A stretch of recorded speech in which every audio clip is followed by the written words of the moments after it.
Breaking news చూస్తున్నాం. BRS నిర్వహిస్తున్న దశాబ్ది వేడుకలపై కాంగ్రెస్ కళ్లమంటను ప్రదర్శిస్తుంది.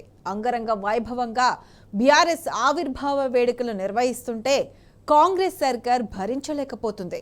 ప్రజాపాలనలో కంచెలు బద్దలు కొట్టామంటూ జబ్బలు చర్చుకున్న కాంగ్రెస్ పార్టీ గన్ పార్క్ దగ్గర మళ్లీ అవే కంచెలను ఏర్పాటు చేసింది. కాంగ్రెస్ నాయకులు అమరులకు నివాళులు అర్పించకుండా మరొకరు నివాళులు అర్పిస్తుంటే ఓర్వలేక కుట్రలు చేస్తున్నారు. అందుకే బీఆర్ఎస్ నివాళి కార్యక్రమానికి ఆటంకం కలిగించడానికి ఎన్నడూ లేని విధంగా గన్ పార్క్ చుట్టూ కంచెలను ఏర్పాటు చేశారు. మరోవైపు ట్యాంక్ బండ్ పైనున్న అమరజ్యోతి దగ్గర కూడా ప్రభుత్వం ఆంక్షలు విధించింది.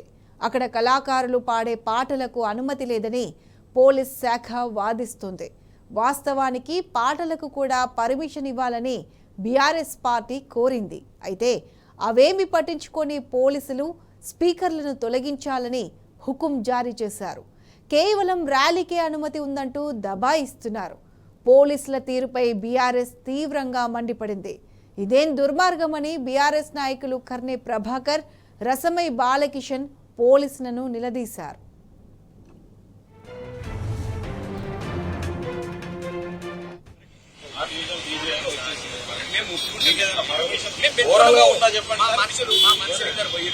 కమిషనర్ దగ్గర ఇప్పుడు ఉన్నారు.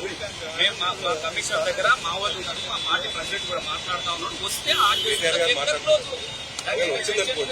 వచ్చిందంటే